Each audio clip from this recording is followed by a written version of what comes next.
Hello guys, welcome back to my YouTube channel. Once again, we are bringing you an amazing session. And this session is going to be done virtually because my colleagues that I usually sit with to discuss, to do the OS dialogue, both of them are not in town. They are not in Cape Town. They are in other provinces. So we thought of doing it virtually for you guys. And I think this is also going to be amazing as usual. And today we are actually going to talk about race and its relationship with doing, being, and becoming. So this is what I'm going to discuss with my colleagues. And I want you to sit glued to your seats and enjoy the discussion. And as I always say, you can actually share your thoughts in the comment section, or you can do a video of yourself sharing your thoughts. And I'm very happy to post it on my channel. So basically, I want you to sit glued. Let's have fun with this session. Thank you.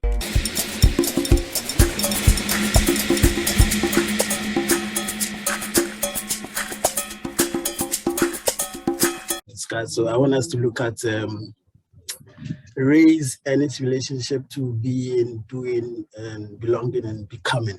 So first of all, like I want us to talk about race. Like, what do you guys think about race? And I'm actually happy because, I mean, for me, I've actually been in a context where, like, we are all Blacks. So, like, the experiences of experiencing different, like, racial, I mean, people with different race, I don't have that. So I'm glad that you guys being in South Africa, I mean, you have that experience. So, I mean, talking from experience, how would you describe race before we jump into doing, being, becoming for you guys? Your thoughts.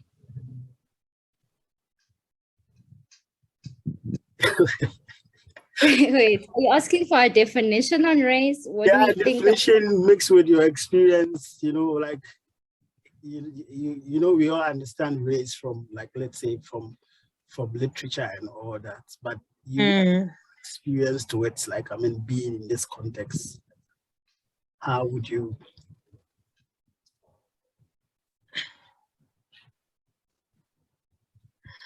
I think it also it says something now that we are actually all spread out in different provinces. I think that is also quite a, if I can start, that's also quite a interesting point, is that even in South Africa, different provinces have different sort of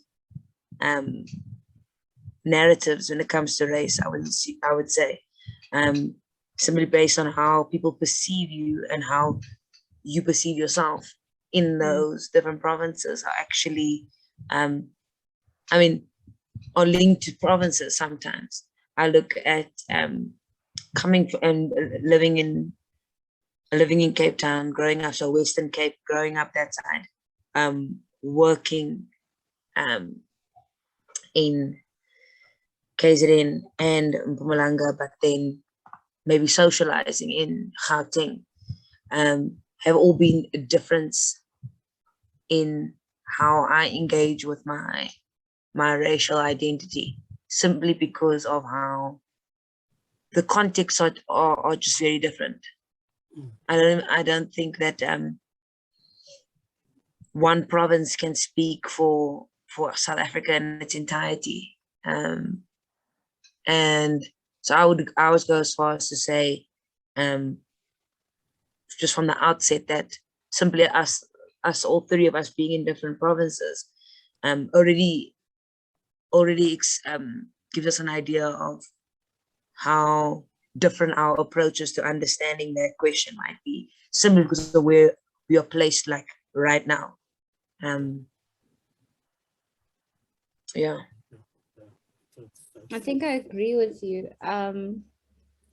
Just even going a little bit further than just provincial, I think it's also the spaces geographically within the provinces that you're in, because I mean, most provinces or cities or towns are divided into north, west, east, south.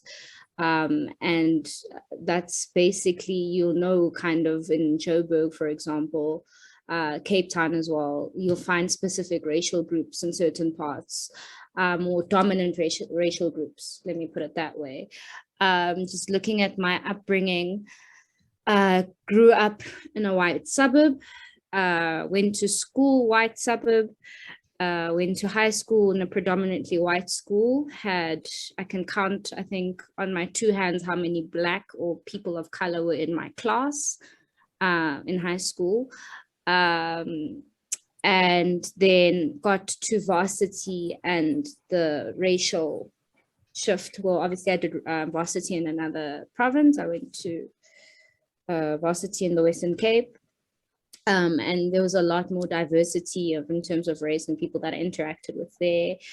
Then Cape Town, also managing the working world, where also in my field, I think there's not many in the Western Cape.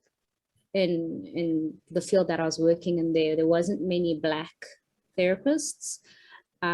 Whereas now I work in Joburg and it's a fully Black woman-run business. So I think it's just the spaces that you also occupy or like are exposed to, where race kind of plays out in different ways. And also I think the socializing and kind of knowing your place, the unsaid, unspoken, knowing your place racially in different cities is different. I don't know if you are catching what I'm kind of saying. So I think it's the different suburbs. Make a simple example. Yesterday I went to a farmer's market in Modderfontein. It's just opposite Alex. A lot more Black people. Went to the prison break market this morning, just opposite Louis Kop on your way to Fourways, predominantly white run businesses, white customers. So it's where you go. I can put it that way. You guys have added your experience to it. So, I mean, basically we know race, we have Blacks, whites, Asians, and like Australians and what have you. So now let's zoom to like the reason why we are even discussing this as OTs, right? Relating it to the perspectives that Anne Wilcock has shared back then, and then it has been developed till now. So like looking at doing, being, becoming, and belonging. So, but like I don't want us to separate it. So when you're talking, you can fit in because I feel like they are all interdependent. Like they come to play as like play a role when it comes to engaging or like doing things. So basically, but I first want us to talk about being basically first, and then we can, and as you talk about being, you can link it to like becoming or doing or even belonging as well. So like, I mean, being like how you perceive yourself to be. So for example, do you guys think that like probably if you perceive yourself as a Black person, or if you perceive yourself as a white person or as a colored person, does it come with certain ideas, like share your experiences? Like how would you define yourself or think of yourself as a Black person or as a colored person? Or like, I don't know if you understand the question that that it comes with certain preconceived ideas, or like, does it actually even give you a sense of how you're supposed to be or think or even belong? Okay, let me bring in belong or like become something else in the future.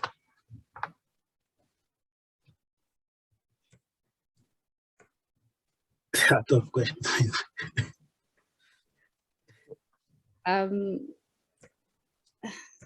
Well, I identify as Black. So I think in terms of being, it does dictate certain spaces that I occupy, certain practices, shared experiences that I partake in. I think that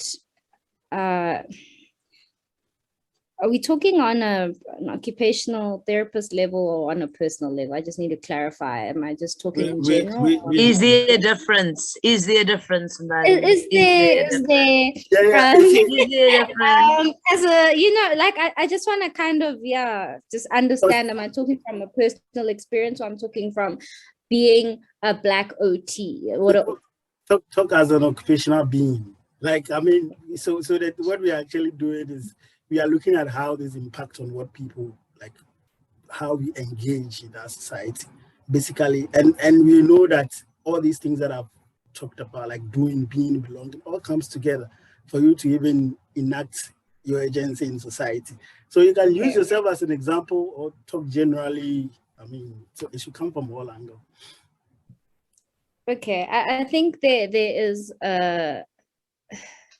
in that case, I think there is an exception where you can say that people are limited and restricted in terms of how they be based on their race. And I think it also has the other kind of lenses on top, like the intersectionality of all parts of your identity also come in there. It's not just race that can limit you, but I think it's more of the obvious identifying factor when you look in a room of people and you see who has an opportunity and who doesn't. But in terms of the opportunities available, spaces that you're allowed into, I think in the context that I'm currently in, it's based on who you know, and where you come from, your qualifications, if you want to look at it that way as well, that gets you a little bit further in this context that I am in. But I think that I would love to say that we all have equal opportunities or equal entrance into spaces, but I don't necessarily believe that's true.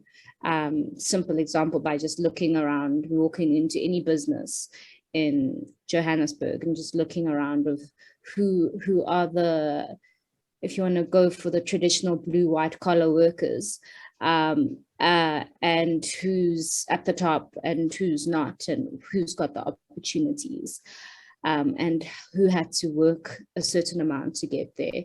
So I think being in context, as much as we spoke about race varying, also varies in terms of opportunities available when it comes to race.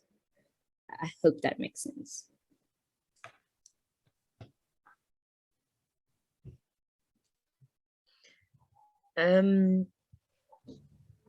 Yeah, so in terms of being, I actually was using this article, and I used this definition in one of my recent essays that I had to submit. And Wilcock describes being as your truest self, and being true to your nature. That's what being is about. Once you are, if you're tapping into that sort of acknowledging who you are, your true self, to your nature, the essence of who you are, that is you being. And I think that it is exactly true that identifying with a racial group, it comes with a certain way of thinking, whether it's liberating or whether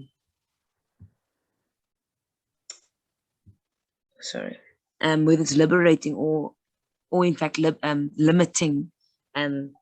Sure, it really is, I think, with how the individual engages with their context, who they have around them, that sort of helps facilitate that sort of journey towards liberation or limitation, I would say.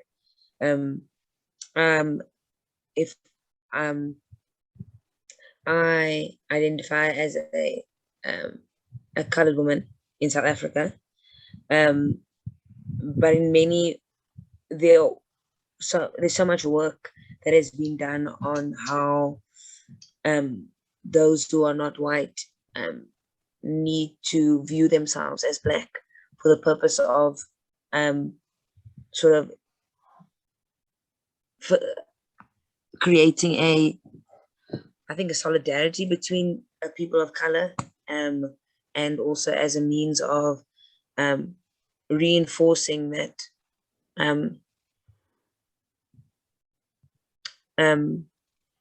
non-white is actually a big group of people. Like Black people, it's a big group of people. And I think that a lot of times I think people don't know how to engage with that concept, or that way of thinking, or that understanding. And that again has to, exactly what Mbali was saying earlier, has to do with the space that they're in, who they are with, how the other people that look like them see themselves. So someone else's perception of themselves can immediately affect how you view or how your conversation turns out. If I had to say something and I view myself a certain way, but someone who's also a colored woman who views herself completely differently, and is not liberated by what I feel liberated by, I think that there's can have massive effects on how those who are around that person view themselves, simply because of how someone else views themselves. I'm sounding like I'm talking in circles, but I think that as much as we are on our own individual, so I said, I was thinking, as much as we are all individuals, I think that, and we are on our own journey and discovering and feeling liberated, or, I think that unfortunately, whether we like it or not, and this actually brings me to collective occupation. If I look at the definition, that it can be both negative and positive. That simply how one does as a collective, and because you're tied to a collective of people, Black, Asian, colored, white, whatever it is, it comes down to that some of those experiences then get becoming a collective experience because of how maybe one other person has sort of brought it back and now highlighted that for you, and now you can't unsee it, or you can't it must be done this way. And so I would say that even though we're on our own individual journey, there is that form of collectiveness and a collective way of doing, simply because we're attached to such a big group, like a race and an identity group. And then to like almost roll into belonging, it's that making a decision of, but we still want to belong to something. It's that desire to still have a sense of belonging. So do you participate according to what everyone says you must be doing because you are part of that group, or do you sacrifice the belonging to a certain identity so you can tap into your true essence, or your nature of being? I think there's so many folds with that.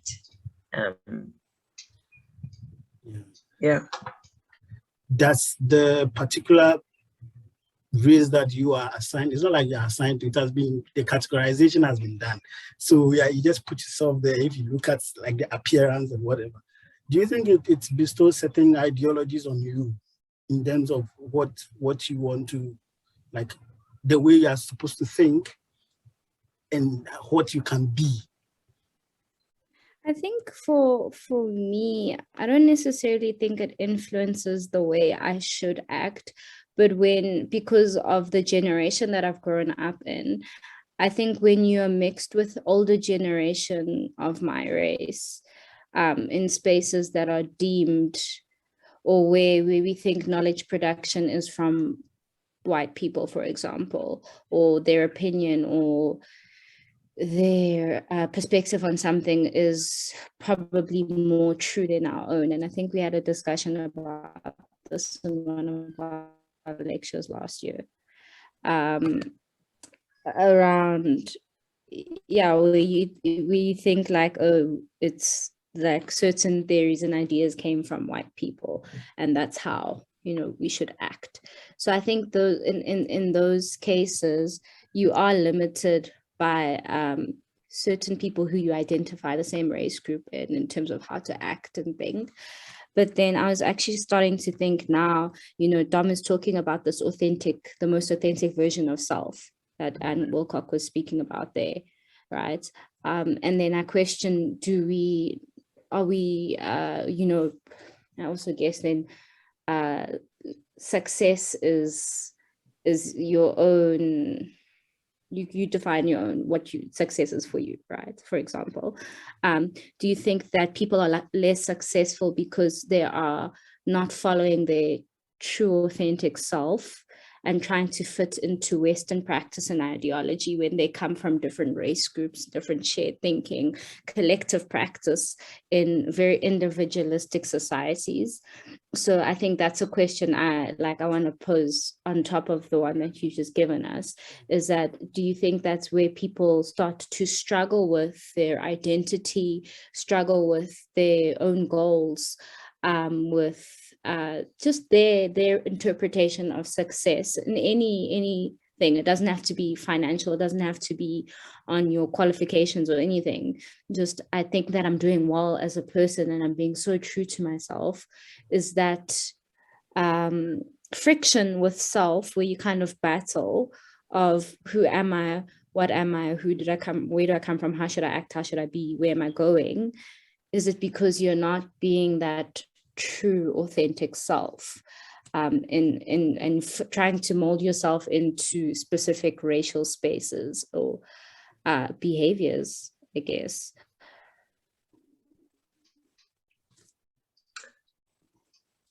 Good question, Miles. Good quizzy. That is 100% it. And I think it probably has to do, going back to what Isaac was saying, that I think that unfortunately, because of societal and because of societal norms and because of history, there's already a standard. There's already been a picture perfect standard of what women should be like, what the perfect human, what the perfect human should be like, what success looks like, and unfortunately, I think now we are at such a good space to be born in this. I mean, to be our age, right? Not the older generation, not the younger generation who are just being born now, but like us having this sort of two, like a foot in both sort of old school and new school, sort of be in the middle of all of that knowledge. Where does knowledge come from? How do we view ourselves? Is that we almost have now a different opportunity to reimagine what our doing and what our being should be like, and tying it maybe less to racial or to ethnicity and racial identity, and rather to exactly what's our measure of success. Exactly what you were saying, Mbali. What does it mean for us, who we are? But again, how do you find that? And how do you build that idea of who you are when you're pulling information from everywhere, what the stock standard person should be, what success looks like,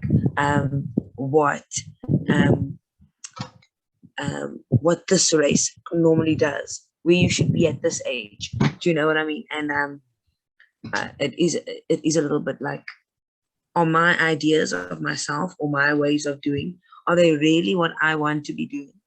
Like, there's not a way to measure that. There's not a way to actually figure that out. It's almost like, just, we have to, are you happy with who you are in your doing as an occupational being?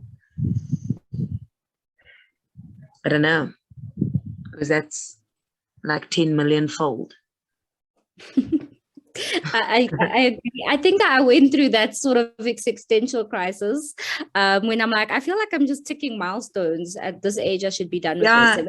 Like, am I living, or am I living the way you should be living? Yes. I was sending my voice into my friend now as I was driving back. And I said to her, I don't know if this comes from being an OT or if this just has developed over time. I am like, am I doing what I need to be doing? Or am I doing what I think I need to be doing? Or am I doing what society tells me I should be doing? And sometimes it's three different questions, but it can be the same act, the same doing could be exactly the same thing. But I can answer those three different ways of looking at it and say, what is my doing actually a reflection of? And I think that's some higher grade stuff. But in Ghana, though we don't have these racial inequalities, what actually happens is ethnicity, like various ethnic groups, right? So let's say this ethnic group will think that they are better than the other, right? It's also very, very, very common in Ghana. The reason why I really want us to talk about this is it's many a times, I don't know, but per my experience practicing for like a year or half a year, one or half a year, we tend to forget some of these things, and we forget that we are actually dealing with people who their being is intersecting with a lot of things. But today we are just talking about race. So like, I just want, now let's shift this conversation to working as OTs and looking at people as occupational beings with respect to how these racial or any racial ethnicity categorization, we need to factor this and look at the person within that lines of, let's say, the person being a Black person or white. How is the person being, how's the person belonging to, how is the person doing, and what perceptions influences what they are doing? How can we bring that into our practice as OTs? Because there's something that we can't ignore. Like, we can't really ignore if we're actually looking at helping people or facilitating doing. So how do you guys think? And for me, I would say that being in this country has helped me a lot, because what I knew was narrowed from the perspective, like from the context that I'm coming from. But being here, there's a lot of different racial lines and different perspectives. So, and you guys have existed here for quite a long time, and you've practiced here as well. So you can actually use that, share your experience of how you manage some of these things and how you think it's very important. And even if you had just dealing with this, how you think we can bring that to our practice. Yeah, I think I could just give examples, and then just about, as much as we're trying to take the person into consideration that we are serving, in actual fact, serving, we all, it's hard to take away from who we are and like detach from that. So I think that especially when working in physical health, because most of my work is in physical health, that cluster of OT. And when you see, when I was working in Western Cape, people look like me in that settings. So there's not sort of a confusion when I arrive at the bedside or when I'm in the hospital, etc., etc. And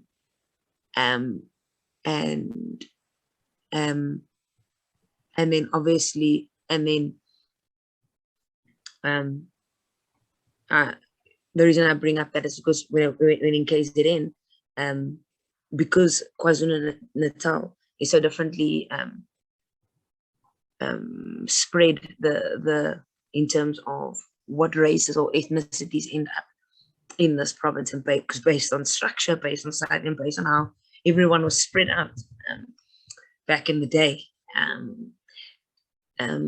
People, there are less people that look like me, or less people that identify as colored in KwaZulu-Natal, for example. So people are sometimes confused when I arrive at their bed, because people, despite needing help, let's use that. don't really like using these terms. Oh, you see, this is the problem when you become you're so aware of all the things that you're saying. But despite being in a space of like vulnerability due to being in a hospital, because I feel like that's quite a vulnerable space to be in, people will still insist on understanding what you are. I get very often asked, are you this? Are you that? Before anything, because there must be an understanding of who is serving me, who is treating me, who is providing me with this treatment. I mean, it's not a regular occurrence. Some people just don't care. Some people just want to be able to return to their doing. It doesn't matter. And then there have been other instances in the Western Cape, for example, where my perception of self influences when I arrive at certain patients' bed, and that has to do with that inferiority complex and sort of power dynamics and my perception of self in relation to other human beings comes out actually when I approach them to begin a treatment, or do you know what I mean? So I definitely think, Isaac, it's a tough one to look at, because how do we remain aware of someone's context being their identity, and we bring that into our practice and our way of doing when we are still challenged by our perception of self. And sometimes you can't let that go when working with in certain settings. So you so I think you don't consider sometimes other people's context, because there's an inferiority there. You know what I'm saying?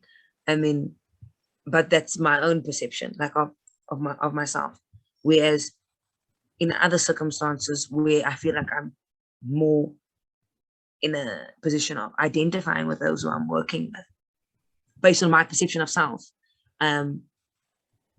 it's their context and their doing is so familial, so I can almost incorporate that much quicker into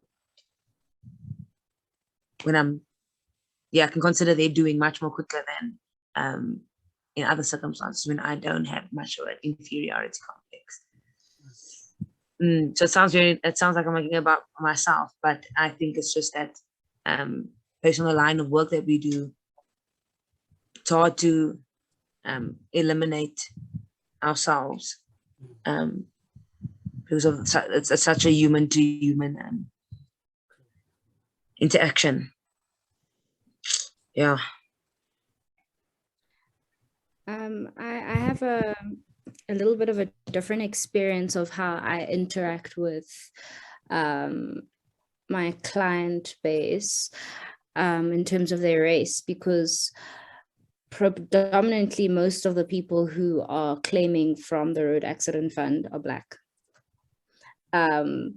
In part of the report, you need to look at their educational history, and you will look, and sometimes also put their family history there. So it'll be like, oh, my mother, my siblings, my children. And very seldomly do most households have a child who has a matric. Most of their parents don't have formal schooling. So you can already see how this is already putting people at a disadvantage. And then when we look at it, it's like, oh, you're only claiming from the Road Accident Fund because you want to have the money. And you're not looking at the opportunities they were robbed of before the incident or the illness or the impairment happened. So I think that's all very, I don't want to say humbling to me, but it's always a very big eye opener when I look at that part of my report where I now have to say, I think this person can maybe work with this disability, or this person should not be employable and should just get the money. And then I think, am I limiting their potential? Okay.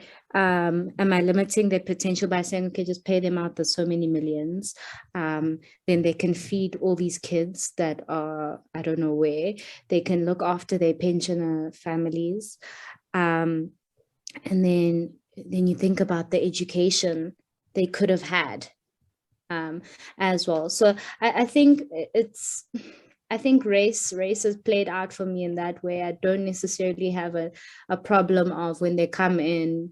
It's normally just the language. Sometimes you'll have a Pedi and Tswana and Sotho speaking person, and I'll try my best to speak the language and to make them feel as if they belong, and that I'm trying to build some form of rapport in the short time we have together. But I think it doesn't really become about I think, how do I put this? It doesn't really become about the race in that sense, but I think it shows more when you're looking at that person's history, because of their race. Even just looking at the simple things that you take for granted of how far is your nearest shop and how far they have to walk, or their nearest hospital is an hour away. And you think about, this person's got these type of comorbidities. So if they were to have a seizure, they're probably not going to make it to that hospital, and I think the nearest hospital to me is less than 20 minutes away. So it's really, it's saddening for me. I think it's very disheartening for me, because I don't feel like the solution is compensate you for your impairment. It's how can you compensate you for this generational poverty, of not financial poverty, but just poverty of opportunity, because of your race, because of the history of this country, where that's placed you today. And now everyone is depending on you because you got hit by a car walking from work, or in a taxi and somebody lost control or overtook you. So it's just thinking a little bit beyond that, and I wish I could do more and say more, but yeah, that's my experience of race, where I am when I'm interacting with my clients. So this is like based on what you guys have been sharing so far, right? Now, I think that if you want to, like the profession that we are in, we're actually helping people to facilitate change in engaging in occupation, right? And if you don't take care as a profession, as a professional, you've actually experienced doing in a certain way. You perceive yourself in a certain way, right? So if you want to facilitate, don't you guys think if you are not conscious enough, you might actually be pushing your sense of being and your sense of doing and your sense of perceiving belonging on the person that you want to facilitate? Because the key word is you want people to engage or help people do things. But you as a person, you're also an occupational being as an OT. You have experience doing, you have experience being, experience all those things. Don't you think if you are not conscious enough, you can actually push those perspectives that you have as an individual on the people or the individual that you are working with? And do you guys think that our training actually give us that consciousness? And if not, do you think it's very necessary that we are trained in such a way that we are able to be aware of ourselves as occupational beings and know that the people that we are dealing with, they are also like have different perspective of being, belonging, and becoming? I don't know if my question is clear now, or it's a heavy question. I don't know. Yeah, I definitely think it's it's needed for us to be a little bit more conscious and allow it to be, as we've determined this form of intervention and the service we provide to be, as client-centered, client-driven.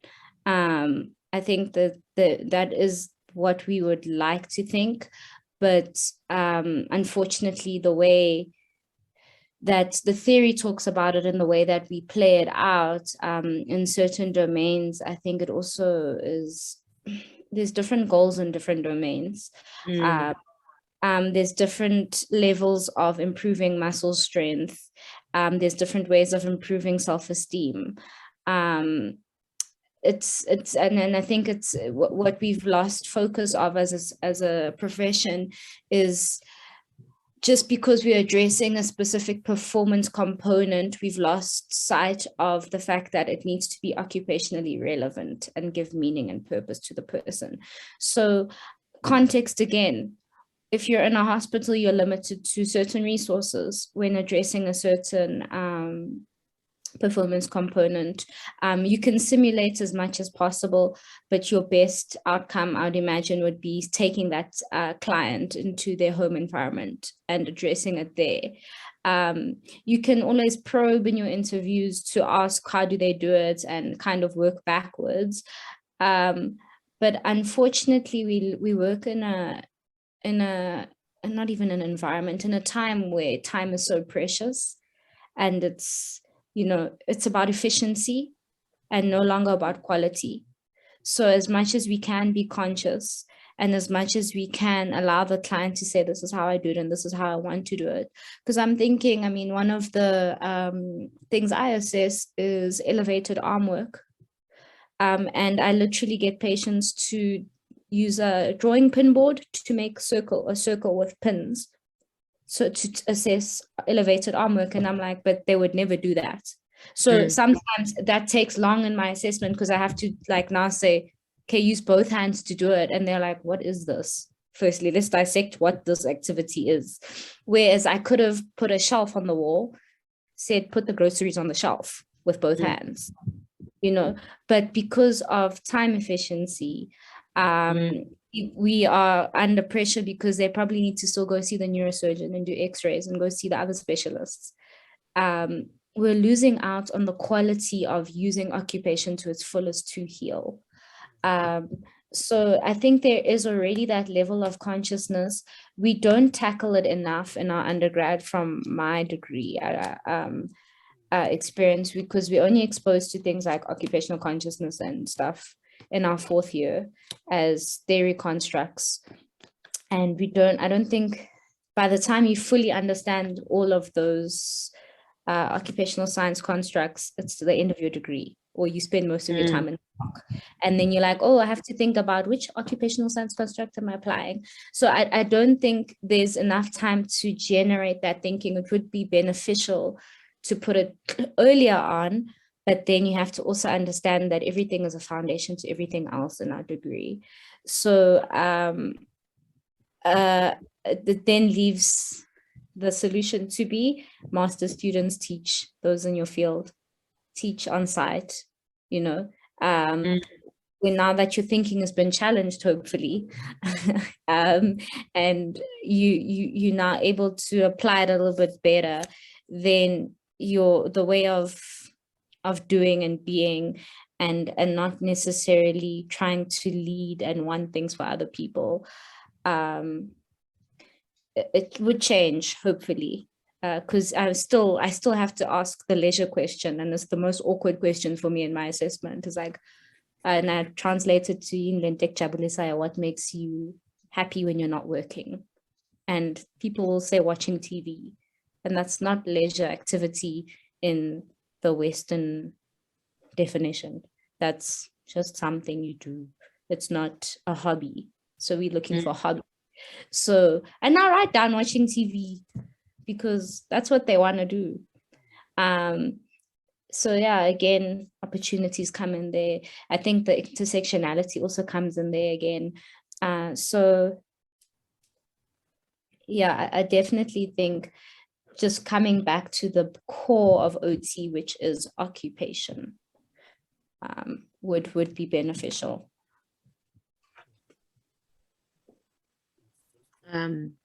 Yeah, I think Mbali said it all. Nailed it. But it is a crazy thing, obtaining that level of consciousness when working, especially in like Mbali was saying, the different clusters. When you're working in a hospital versus when you're working in a rehab center or in a psych clinic or insurance companies or whatever. Bringing it back to occupation, but then also being prepared for that consciousness, what it's going to do to you. I think people forget that that's actually a part of it all, is that obtaining that occupational consciousness, you can't unsee it. So your doing has to change. Your doing has to follow. Once you start thinking about things differently, your doing has to change. So instead of sitting there with a paper and pen going, so what do you like to do? What do you like to eat? Can we not be both sitting in a wheelchair if the patient's in a wheelchair, and we just riding around through the hospital, like, because there must be other ways to obtain exactly Isaac, what you were saying. How do you obtain? What is the protocol? What do you do to obtain this understanding of their context, understanding of their doing? Do we sit there with an assessment booklet this big, or do we just do with together in order to get an idea of who they are and what their context is and what they're doing entails? But yeah, I think you must also be prepared for that. So I think that exactly what Mbali is saying, we're not really prepared for that. I mean, Mbali and I studied in the same place, so we know that it only comes really in fourth year. And then if you were one of those students that were interested in that, you followed up, you asked your lecturers about it, you tried to find an article online, you tried to buy a book, or I don't know, see what more you can do, right? But others were just gonna get the mark and they're gonna go do their thing. They're gonna go work in their practices, they're gonna go work in hospitals. And then I would almost question, have you even obtained some consciousness? Because how can you walk away from it if you have? And that's my thing, is that it makes things increasingly difficult, especially working in structured spaces. Me now going from a locum to a permanent job where, you know, I have these things to attend. I have to be present here. I have to go here. I have to see this. And I find myself asking, but why must I do that? You know, that's not what that person wants, you know? And again, being confined into how our consciousness or our development or a different way of thinking and subsequently a different way of doing can be sort of stopped, not even by ourselves, but by the structures within which we work. But to answer your question, Isaac, I think I'm answering it correctly. And just to to reiterate what Mbali is saying, is that we don't really get that sort of learning. I think it is about, we get a taste of it, and then we get a little bit more if you decide to embark on your master's. And then again, it becomes personal choice. And I would almost argue that whole idea of consciousness is a matter of choosing and then not being afraid of it once you start seeing how you've maybe been doing, and like being like, sure, okay, I was actually also part of that problem that's now I'm suddenly aware of. And people turn away from it. They go, oh, this is too much, I'm out. It's accountability. 100%. So I definitely think there's no protocol, but if I can review articles and say, if you know what it is to be human and really and truly, then you should be know how to learn about someone's context. And as Mbali was saying, about, you might have to cut this out. Mbali, what was the last thing you said? Leisure. Hey? Leisure. You see something about you said it. Falling on masters or people. Yes. And then and then that idea behind then once choosing to be conscious and not being afraid of it, blah blah we were like, and then facilitating these spaces. We wouldn't be able to do this if the three of us didn't want to be didn't want to take things to that level. So yeah, we don't learn it in varsity. Chances are that you might not ever learn it. There are some OTs that will never learn it. There are some that will never. And I think we are both cursed and blessed, if I had to use those words, to be conscious, because it's scary to see you're doing and have an understanding of what it means to do. No, I definitely agree on that. What you're saying, Dom, in terms of like learning, and maybe there wasn't enough time, but also first thing we taught is that we're lifelong learners.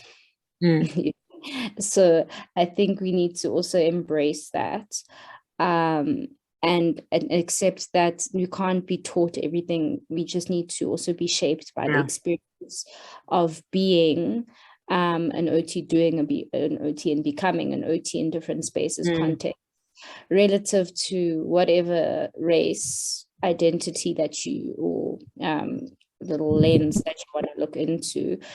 I think it's very important to constantly be hungry for wanting to learn and change, and that for me is the basic definition of consciousness. In that sense, is you don't have to be this radical person, but just to acknowledge and make an effort to see something in a different light and see the error. And I think that's what makes us uncomfortable in our practice identities as OTs. You know, we were talking a bit about it earlier, Dom, you and I are off of this recording. Off camera. but these things make us uncomfortable. And as much as it sits with us and it's heavy, it's good, because we're noticing the injustices, and we're noticing that, come on, let's do something, instead of just saying, I see, sorry. Okay. And that's exactly what I think occupational consciousness is. It's about changing our ways of doing to invert dominance, to change what we are seeing, and that's a problem. But it's uncomfortable, because you start realizing that you are part of the problem, even though you are aware of the things. You are trying to do things differently so that you can do, but then you realize, oh, but I was also a part of the problem, and no one likes doing that. And I sometimes think that as an occupational therapist, I think I threw this also into my essay, that we are exempt from experiencing occupational therapy because we are occupational therapists. So we walk around with this sort of professionalism and this big, I'm an OT sort of professional status. But I mean, what we are doing now, I think we are experiencing occupational therapy. Like, we are actually receiving occupational therapy, if that makes sense. You know what I mean? Because what we do, we are doing, and it's sort of, it's facilitating a growth in us. And I think that's how I would look at it, as occupational therapy. But it's our way of doing that. We are trying to change something, and not everyone is willing to do that, because this is hard. Because now we're gonna log off here, and then we're gonna have to be like, okay, work tomorrow. Like, sometimes when I sit down and think of these things, it's like, we are in a profession, because if you are focusing on what people do, a lot of things are intersecting. And I feel like we've ignored a lot of them and we've taken apart like a little bit of it that we ran with. But if you start thinking of like bigger things, and you feel like, so how are we even going to bring this into the context that we work now, that has certain structure now? Like, I mean, especially if you are working in a hospital or a health department, and you want to genuinely think of human education and the complexities around it, and looking at the context that you are working in, sometimes you might even, as you're saying, it's either a bless or a curse, because like you feel like if you didn't know this, you do this peacefully, you do how things are being done there peacefully without feeling even guilty that, oh, I'm not doing. But once you come to know, this is what the system wants. And I mean, through my thinking, I feel like, this is not it. And then you also feel like you can't do anything about it at this point, and it's very disturbing. So for me, I mean, we'll be using theories on clients, but the theories also applies to us as being, as you say, doing the OT itself. So I think, I mean, it's amazing. And guys, thank you so much. I mean, always when we sit and discuss, I feel like I learned a lot from this discussion. I mean, we thinking together is amazing. And the fact that we don't even come in with, it's not like we come to discuss theories here, like we just use what we know to dissect things for ourselves. So generate knowledge. Yeah, I'm very grateful, guys, for your time. And